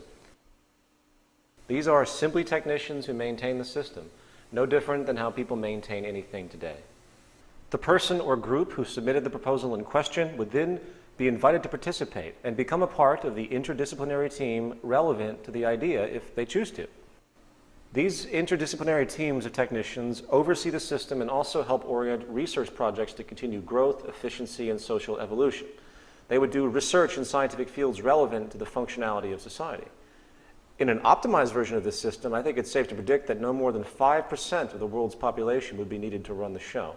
The more optimized and powerful our technological capabilities and methods become, the more that number decreases. And you know, I think it's important to mention, a lot of people, they read too much science fiction, they take books like Brave New World in 1984 a little bit too seriously, and they see something like this as a power consolidation in some amazing way. But you have to understand that we're removing the mechanism. Look, we have to remember that we entrust our lives to science and technology every single day, and to the people that work with this technology. When you have a problem with your car, you don't take a vote from your neighbors as the solution. You go to somebody that works in that particular field, who knows what they're doing, education. This is the type of orientation we need to begin to have. The fear of traditional corruption has very little basis, for there's no reward for it. The interdisciplinary teams do not get paid in any way. Their reward is, in fact, the fruits of the society as a whole, and they contribute because it is in their best interest to do so, just as everyone can contribute. Self-interest becomes integrated with social interest. They become one. In order to help yourself, you must help society explicitly. Everything is for the greater good. Frankly, I believe our survival as a species is absolutely contingent upon this worldview. Moreover, these teams would not be fixed, but constantly revolving based on who wants to participate, who contributes in any given field. Abstractly speaking, this would actually be a true democracy, wouldn't it? Arbitrary voting for politicians is now replaced by the logical review of given concepts based on social merit, with the creators brought in to help. Not, I'm going to reduce taxes, and here comes change, and you know, and all this nonsensical stuff we deal with today. In a resource-based economy, as I've said, participation is open to everyone. Because again, all issues are fundamentally recognized as technical, and I'm going to keep drilling this in. The degree to which a person contributes is based on that person's education and ability to create and problem solve. This is why expanded education is critical. In society today, you will find that the public is essentially kept distracted and uninformed. I hate to say it, but this is the way governments maintain control. If you review history, you will find that power is maintained by ignorance. In a resource-based economy, the goal of the educational system is to produce the most intelligent, aware human beings as possible. Why? Because everyone then becomes a contributor, greatly affecting our collective social evolution for the better and improving the lives of all. Intelligence will no longer be a threat to the establishment, for there is no power establishment. There would be no budget restrictions or unethical agendas to deter progress. Also, people will have a high propensity to become generalists, not specialists. Specialization is a limitation. The monetary system promotes specialization as a form of labor distribution for income. It's kind of built in, and it's a colossal hindrance. I believe Buckminster Fuller put it quite well on this issue. Our failures are a consequence of many factors, but possibly one of the most important is the fact that society operates on the theory that specialization is the key to success, not realizing that specialization precludes comprehensive thinking. This means that the potentially integratable techno-economic advantages are not comprehended integratively and therefore are not realized. In other words, people need to be broadly educated, not refined and isolated. This leads to detached thinking. So, to recap this section, who makes the decisions in a resource-based economy? In effect, no one does. Decisions are arrived at. The very sentence to ask the question, who makes decisions, is devoid of all logic. It's not who makes decisions, it's by what method are decisions arrived at.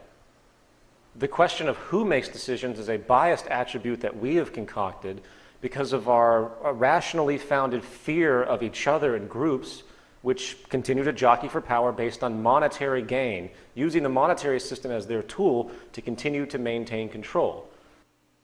In a resource-based economy, decisions are arrived at by the use of the scientific method, utilizing computers that gain real-time feedback from the environment in our central database program, coupled in with a central information database of all technical knowledge, maintained by revolving interdisciplinary teams which assist in aspects of society that basically cannot yet be automated. The goal is to increase objective decision-making as much as possible, and when we understand that our problems in life are technical, the merit of this approach is without parallel. People see this and they say, oh, this is far too idealistic. No, this is nothing but pure practicality. In the end, the only real relevance to so-called government is 1, the production of goods and services that are equally available to all, 2, research projects and educational systems to expand our knowledge, understanding, and applications, and 3, the constant monitoring of the Earth's resources and atmosphere for feedback and possible environmental problems, enabling us to restore and maintain a clean, pristine environment. Also, not to mention, without the wasted energy and resources of going to war every 5 or 6 years, and other aspects of the monetary system, we could actually look at true threats to humanity. What are the true threats to humanity? Earthquakes and asteroids. diseases, environmental issues that we can't control yet, but eventually through science and technology, I think we will. The only real problems in life are the problems that are common to all human beings.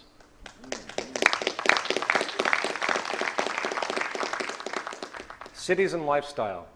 In this section, we are going to extend the tenets of a resource-based economy into one of our most fundamental social inventions, the city, specifically the Venus Project's circular city. We will also discuss how people's lifestyle in a resource-based economy might manifest, often with profoundly different values and goals than we see today. A specific focus of the Venus Project and Jacques Fresco has been the optimization of city systems themselves, of course, which relates to everything that we've just described. The following is a short video exploration of some of Jacques Fresco's ideas in this regard.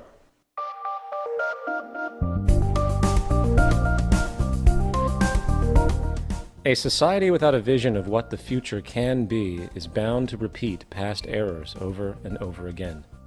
This brief video will outline a vision designed to avoid old mistakes. This vision of efficiency, sustainability, and intelligent planning can lead us into a world of unlimited human potential.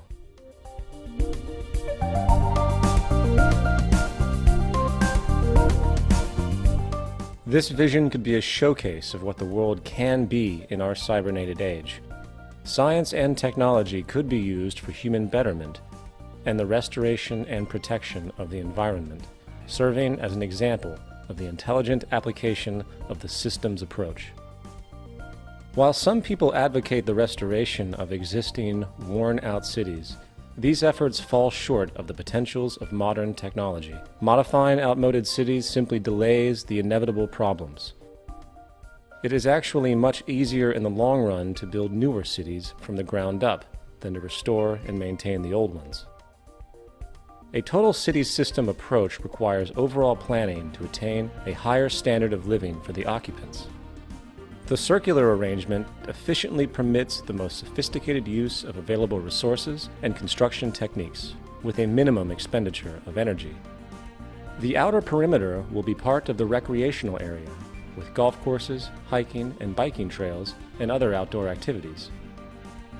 Inside this area, a waterway surrounds the agricultural belt, with indoor and outdoor agriculture. Continuing toward the city center, 8 green sectors provide clean, renewable sources of energy, using wind, solar, and heat concentrators. The residential district would include unique landscaping, lakes, and winding streams. A wide range of creative and innovative apartment buildings and individual homes will provide many options for the occupants. New and innovative methods of fast mass construction for housing and building systems will inject composite materials into the mold and then extrude the form upward. In some cases, multiple city apartments can be produced as continuous extrusions, which are then separated into individual units. The apartments are lightweight and high strength. All of the dwellings are designed as self-contained residences. The outer surface of these efficient structures serve as photovoltaic generators, converting solar radiation directly into electricity for heating, cooling, and other needs. The thermocouple effect will also be used for generating energy. These individual homes are prefabricated and relatively maintenance-free, fire-resistant, and impervious to weather. With this type of construction, there would be minimal damage from floods, earthquakes, and hurricanes. Their thin shell construction can be mass-produced efficiently with little environmental restriction. Adjacent to the residential district are the planning, science, and research centers. The 8 domes surrounding the central dome house the art, music, exhibition, entertainment, and conference centers. The central dome houses schools, healthcare, access centers, communications networking. It is also the core for most transportation services, which move people by transveyors horizontally, vertically, and radially, anywhere in the city. This minimizes the need for automobile transportation, except for emergency vehicles. Transportation between cities would be by monorail or maglev. Waste recycling and other services are beneath the city. The plan will use the best of clean technology in harmony with the surrounding environment. The central dome also houses the cybernated complex, which serves as the brain and nervous system of the entire city. It might project a 3D virtual image of Earth using satellite communication systems which provide information on weather, agriculture, transportation, and overall functionality. This cybernated system will use environmental sensors to help maintain a balanced load economy, which avoids overruns and shortages. For example, in the agricultural belt, electronic probes monitor and maintain the water table, soil conditions, nutrients, and more. This method of electronic feedback can be applied to the entire city system. With computers now able to process trillions of bits of information per second, they are vital for arriving at more appropriate decisions for the management of the cities. Colonization of the oceans is one of the last frontiers remaining on Earth. Prodigious ocean city communities will evolve as artificial islands, floating structures, undersea observatories, and more. These large marine structures are designed to explore the relatively untapped riches of the oceans, provide improved mariculture, freshwater production, energy, and mining. They could also provide almost unlimited riches in pharmaceuticals, chemicals, fertilizers, minerals, and other energies. Ocean cities would be resistant to earthquakes and greatly relieve land-based population pressures. Unsinkable floating sea domes will provide for those who prefer unique offshore or island living. In the event of inclement weather, they could easily be towed ashore, mounted, and anchored to elevated support structures. Mariculture and sea farming systems are used to cultivate and raise fish and other forms of marine life to help meet nutritional needs. These marine enclosures are designed as non-contaminating integral parts of the ocean system. A sustainable environment can be achieved through the infusion of technology and cybernetics applied with human and environmental concern to secure, protect, and encourage a more humane future. In the final analysis, we are one people and we share one planet.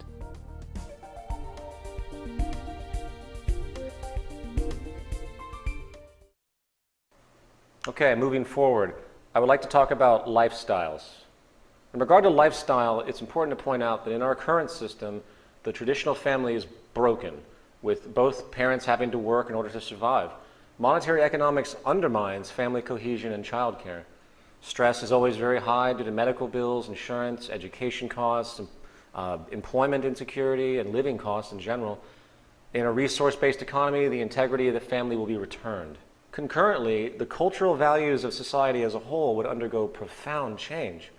With the monetary system outgrown and the world working together to produce an abundance and a sustainable practice for all the citizens of Earth, activities we appreciate will greatly expand. For the amount of human freedom will be unlike anything we know today. Not to mention our motivation will be dramatically altered from taking to giving to society. That is what's rewarded. Now, one of the more in-depth changes in values and lifestyle will be the way people think about property. And I know this is a sensitive point. In most of the world today, property is a powerful concept, with people often associating their social status to what they own. Excuse me. As stated before, the monetary system requires cyclical consumption to function. This naturally leads to the need for people to be manipulated into thinking they want or need a particular good or service. With the powerful tactics of modern advertising, most in the world support an artificial, materialistic value system that entails wanting more and more goods and services, often regardless of necessity or utility. This influence will no longer exist. There is no reason for us to manipulate each other anymore. Communism. Oh, yeah. Not to mention that in a resource-based economy, there is no reason for property. And you know, you can throw out labels about this system in regards to social ideas that have existed in the past, but until you address the reasoning that these ideas came from, until you look at the train of thought the arrival of conclusions based on tangible, unfolding intellectual inference, then there's no point to even consider that this has anything to do with anything else. Moving on, back to my point, there is no reason for property in a resource-based economy. Property is an outgrowth of scarcity. People who had to work very hard to create or obtain a product or resource in turn protected it because it had value relative to the labor entailed along with the scarcity associated. Property is not an American or capitalist idea.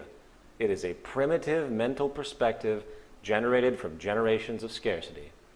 People claim ownership because it is simply a legal form of protection. In fact, it is a form of controlled restriction. In a systems approach designed to produce efficiency and abundance, without the need for money, the idea of ownership becomes absolutely irrelevant and extremely impractical. In this new system, no one owns anything. Instead, everyone has access to everything. Ownership is a massive burden. No longer will you need to live in one place. You could travel the world constantly, getting what you need as you go along. Anything that's needed is obtained without restriction. We hoard things in our current culture. We have houses and apartments full of junk that we're afraid to get rid of because we know they have some kind of monetary value. And again, there's no reason for abuse in such a system because there's nothing to gain. You can't steal things that no one owns, and you certainly couldn't sell them. In this system, without the need for money, the idea of ownership becomes irrelevant. It is a shared system.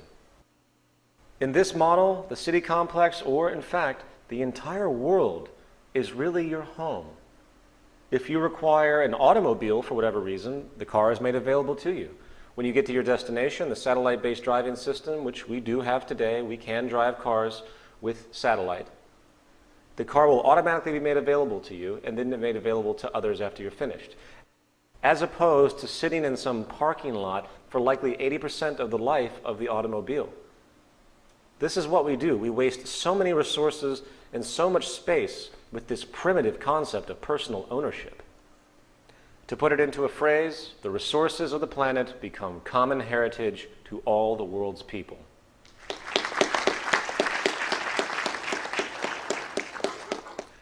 It's important to point out, as we've previously denoted, that in society today, the need for property results in extreme product overlap, planned obsolescence, and redundant waste. There are many people today that criticize what we talk about without giving any reference to how sick the current establishment really is. It is much more intelligent, much more logical, and utterly much more responsible and practical to create a universal shared system, for it would dramatically reduce waste, redundancy, and increase efficiency in space exponentially compared to what we are doing today. And this leads us to our final section, part 4, the transition. Unfortunately, regardless of how well-reasoned, clear and obvious any new idea may be, the public today still maintains, on average, a tremendous fear of any form of social change. This is largely due to the propaganda and indoctrination which has been pushed upon them by the various establishment powers, which, of course, prefer to maintain their power. In fact, it really isn't the technical understandings and implementation of the physical attributes that comprise a resource-based economy which is the problem. What we're describing is nothing more than the practical application of known methods. And even if we couldn't do certain things right now, it's the reasoning that's important. It's the methodology we should be using that I hope everyone here thoroughly understands. The problem, in fact, is the opposing cultural values of society. That is what stands in the way. The ingrained patterns and uninformed nature of the conditioned culture. This is the most difficult aspect to consider when we talk about moving from point A to point B. And this is where the Zeitgeist movement, an organization I work with, comes in. We are the activist communication arm of the Venus Project. We are here to spread statistical information and socially positive value identifications in the hope of bringing people into an awareness of the incredibly positive possibilities the future can hold. Once these understandings are fully realized, I really believe that most people will never be able to look at the world today in the same way.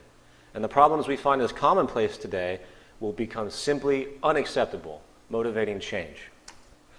I would like to quickly point out that the term zeitgeist is defined as the general intellectual, moral, and cultural climate of an era.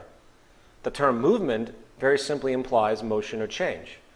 Therefore, the Zeitgeist movement is thus an organization which urges change in the dominant intellectual, moral, and cultural climate of the time, specifically to values and practices which would better serve the well-being of the whole of humanity, regardless of race, religion, creed, or any other form of contrived social status.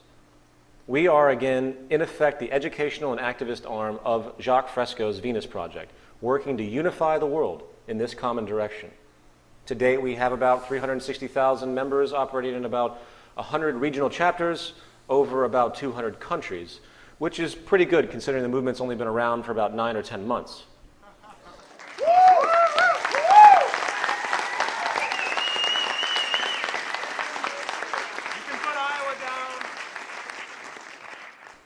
Our central role, gesturally speaking, is engaging in what I would call social therapy.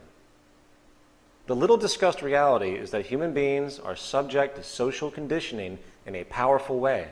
And if we had the type of society we just described tomorrow, most people would be left confused and disillusioned. It would be like taking a native from the Amazon jungle and dropping them into New York City without any education whatsoever.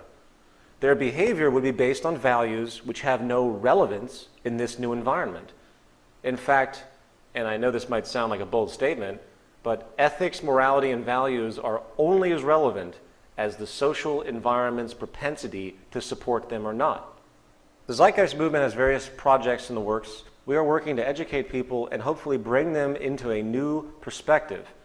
We have teams and chapters, radio shows, films, PDFs, and annual events to promote this direction. We also do not take any general donations and provide all of our educational materials for free to the public. We are decentralized and work holographically through regional chapter teams and project teams. We have no offices, we have no leaders. I'm not a leader, I'm here as a communicator, and I try to work equally with everyone else. In fact, I would say that we are the initiators of what we call the transition. I believe Mohandas Gandhi had it correct. We must become the change we want to see in the world.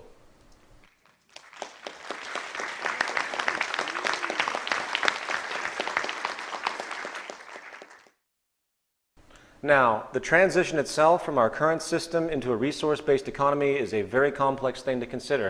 Of course, I get asked this all the time, which is why I'm bringing this up. And unfortunately, the variables are beyond our current foresight. The central issue, however, is awareness. If the public's consciousness can be expanded to understand and accept the incredible potential the future can hold, where poverty, war, 95% of all crime, along with the mundane, repetitive, meaningless jobs, can be eliminated, then I feel that they will be much more likely to adjust their values accordingly. And while there are many variations of outcomes and progressions that might occur as we move from our current system to the next, I will now attempt to summarize a probable path as I see it. The nature of industry to maximize profit by reducing input and labor costs shows a high propensity for the mechanization of labor. Since the Great Depression, this has been the case. The only reason technological unemployment hasn't consistently risen universally in the long term is because technology has also facilitated the introduction of new employment sectors with an adjustment period in between for laborers. In fact, the Great Depression, which was triggered by a lot of things, was also an adjustment period to mechanization. There were new skills that were learned by people that were unemployed as they adapted to the rapid increase to mechanization during that period of time.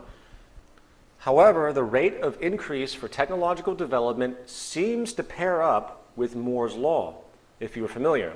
And that has to do with the exponential expansion of the capacity and size of technology. We're going to apply this in a broader sense.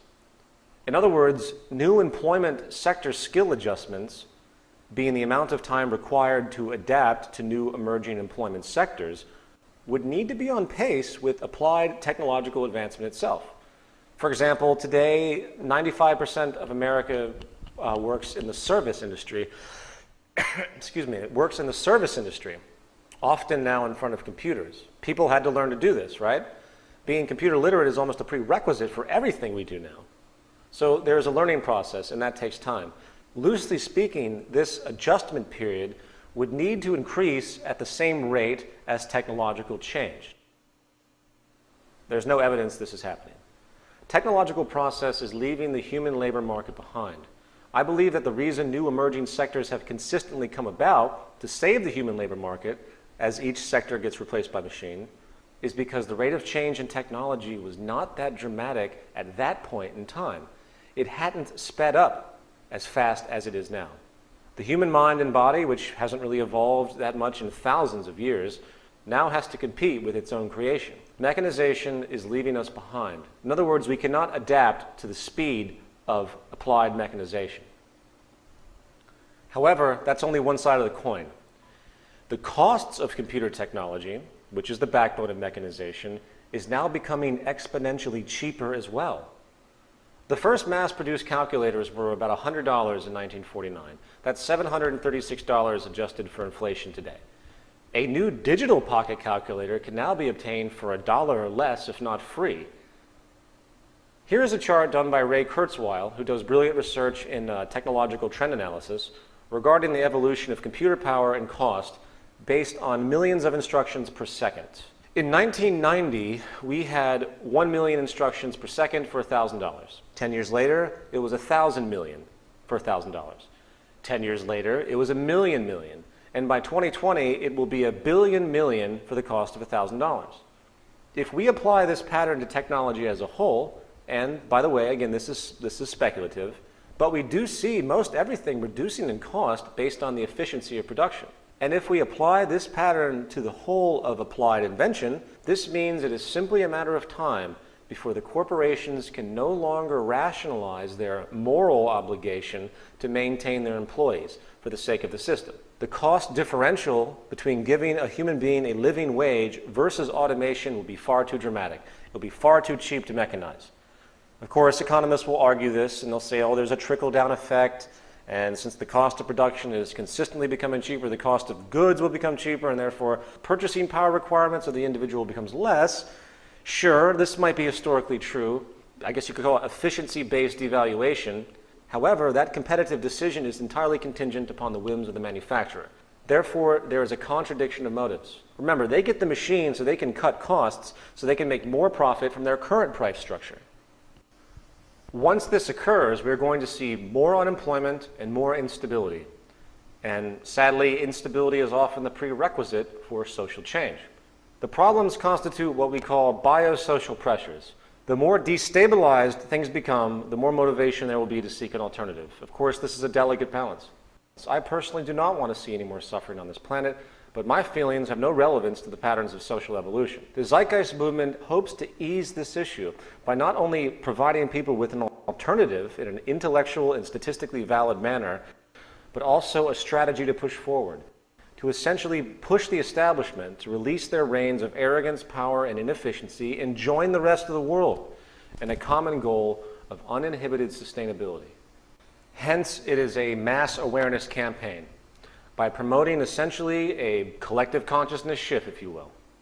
We do this through a relentless global public awareness campaign, which will, in time, hopefully become so large in each country that the establishment will have no choice but to pay attention. It is based on the model of Gandhi and Martin Luther King Jr. If the establishment orders and government do not recognize this direction, then the public has a very unique position. We don't have to participate in the games that have been set up. Nonviolent, peaceful non-participation is a possible path. Frankly, I hope it won't be needed.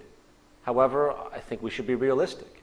If the people of the world can see this alternative, learn about it, understand it, and support it, then no government, army, or bureaucracy in existence can stand in the way of a critical mass of global proportions. But again, I hope it doesn't come to that. I hope that the powers that be can come to terms with the fluid transition and see the merit of what we're talking about. But as we have shown, the established orders do not have that propensity. It's going to take influence, that's for sure. Given that, one of the more specific tactics we want to utilize to engage the public is to build a model city, utilizing the methods and understandings we have set forth thus far. This city system could be used as a hub for research and exposure. The public, along with world leaders, would be invited to visit and experience the basis of this approach in a real-life setting. Then, in time, the hope is that a country, seeing the efficiency of this small aspect, will pick up the city model and apply it within its own system. The city system, of course, isn't a resource-based economy, but it has some very notable attributes in a systems approach. Then, in time, we hope these city systems will begin to spread to other regions, slowly wearing down the market system by their extreme efficiency. Hopefully, the logic will spread to greater forms of central planning and resource management, and hopefully the people of the world will awaken to a new paradigm. Again, there are many angles of interaction. There could be an independent council that consistently invites all world leaders to come to an independent meeting about this project in hope that maybe they would come together to talk about it. There are many other things I could say on this complex issue of the transition. And due to the allotment of time, I really don't want to spend that much more on it. What I will say, though, for those that continue to harp on it, wanting details and details, we can't do anything until there's a mass awareness. So let's focus on that as the first step. In conclusion, the most common negative reaction people have who consider the tenets of a resource-based economy tend to come up with something called human nature. The argument is that humans are inherently competitive, greedy, blindly self-serving, implying that no matter how technically good things are in society, there will always be corrupt people who want to compete and abuse others and seek dominance, etc.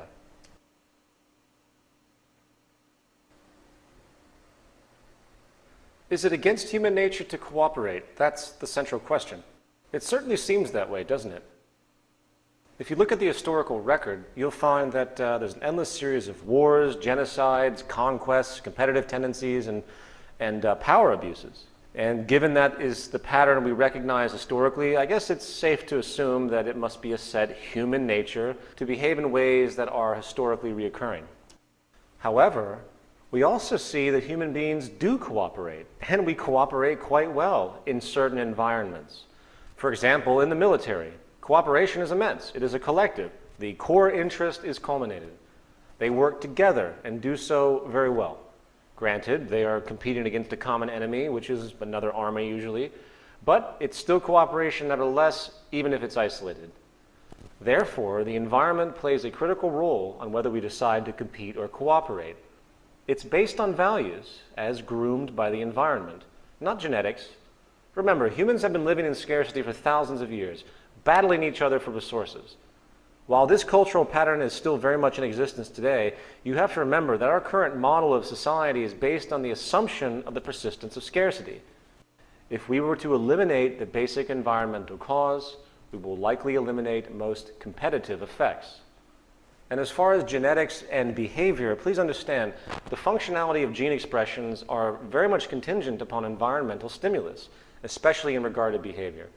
Genes are not autonomous initiators of commands. They, in effect, produce proteins. They don't cause behaviors in any sense of the idea. In the words of Professor of Biology and Neurology at Stanford University, Dr. Robert Sapolsky, genes are rarely about inevitability, especially when it comes to humans, the brain, or behavior. They are about vulnerability, propensities, and tendencies.